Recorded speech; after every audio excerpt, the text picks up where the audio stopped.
to the next game. It's the Cougar Meat against the Fighting 420s. The Fighting 420s? That is the matchup we have here. Cougar Meat is winning this match 100 to 35. I can't believe the Fighting 420s is losing by this much. Let me ask something to the owner of Cougar Meat. Come here. Come here. Do you think what you did was appropriate, winning by 65 points? Do you think that you're a big man now? You think you're hot shit? You think you're a good owner? You think you are? I think you are. Congratulations on your victory. Fighting 420s? Shit. You heard it here. Fighting 420s is shit. Let's go over some of the scoring here. I didn't say Fighting 420s was shit. I said shit. I'm sorry. I thought you said they were shitty. No. Unbelievable. They had Mark Sanchez with negative points. Have you ever seen anything like this? No. It was a shock.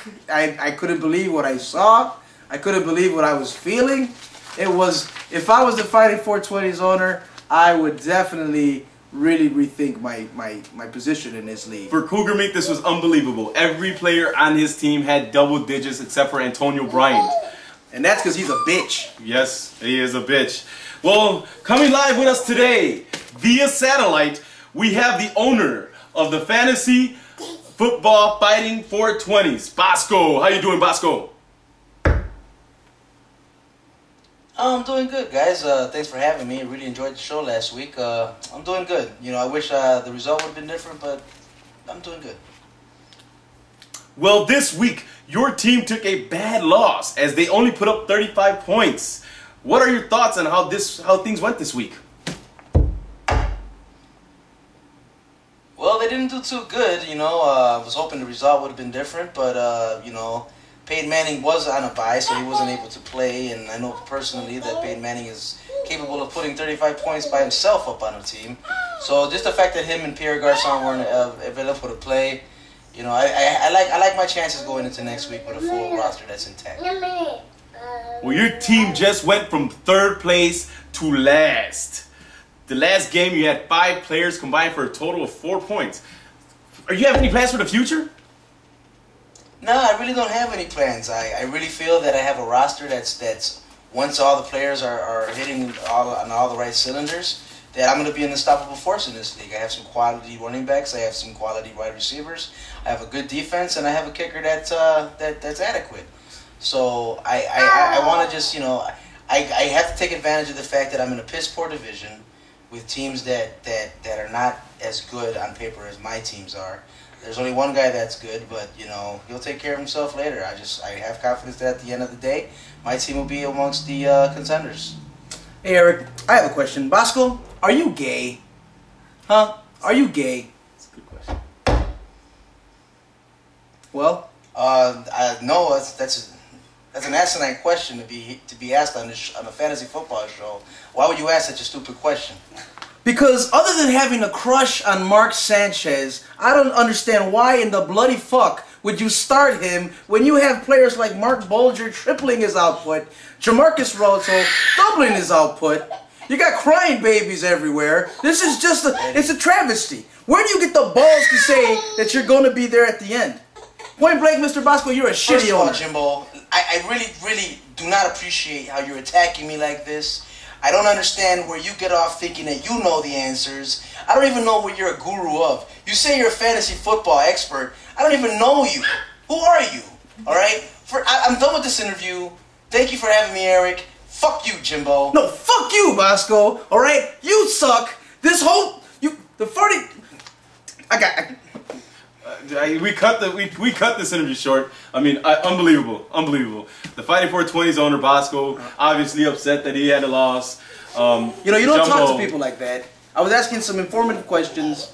I don't know. You were a little off by asking him if he's gay. Just a little bit. You might have touched a nerve. Mark Sanchez. Hey, horrible play. Negative 6 points. Horrible play today. You got a lot of balls, Bosco. A lot of balls.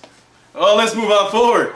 I want to go over the standings with you guys today. We had some movement, and basically here's what we got. With the win for the 4 Inches of Thunder and Harlem Lugnizuts, they catapult to the tops of their divisions. Or actually, they've been there and they stay on top. Unbelievable. And they do have some nice points to go with them. Oh, let me see one quick thing. Fighting 420s. Oh, last place. Oh, Mr. Oh, I'm gonna be there right at the end. Piss Poor Division. Yeah. You heard it here. Bosco does not know what he's talking about. Fighting 420s are on the bottom. What a jag-off. What a fuck. I heard he's a Lions fan, too. Well, let's keep going. Vatos Locos division is getting pretty close. You have So Fucking Bad and Cougar Meat tied at 4 and 2. So Fucking Bad has a slight edge in the points. Next you have the Smelly Pirate Hookers, followed by Sancho y los Chingones, and then the Big Dick Ass Gangsters. In tres puntos, you have the 4 Inches of Thunder, followed by Amsterdam Chiefs, Kung Fu Hustlers, then the Miraculous Change Max Fight Master. Then you have the Murderous Smurfs, followed by the 420s. And let me just add that, much like in real life, Sancho y los Chingones has Big Dick Ass Gangsters right behind him. Well, these are your next picks for next week. We're going to give you a little idea of who we think is going to win. We're going to go by them one by one and see if we could get a good record this week. Let's go. Next game on the list for next week is Smelly Pirate Hookers versus Amsterdam Chiefs. Amsterdam Chiefs came off a tough loss as well as the Hookers. It's going to be a tough game. Is he going to start Ben Roethlisberger, or is he going to let him stay on the bench again? Hopefully there's no quarterback controversy. My pick is the Amsterdam Chiefs. Ooh, I have Smelly Pirate Hookers. We split it here. Next game, Harlem Lugnizuts against the Kung Fu Hustlers. The Kung Fu Hustlers have been playing like shit. There is no way I'm picking them. The rabbit foot is right up his ass. It's been taken.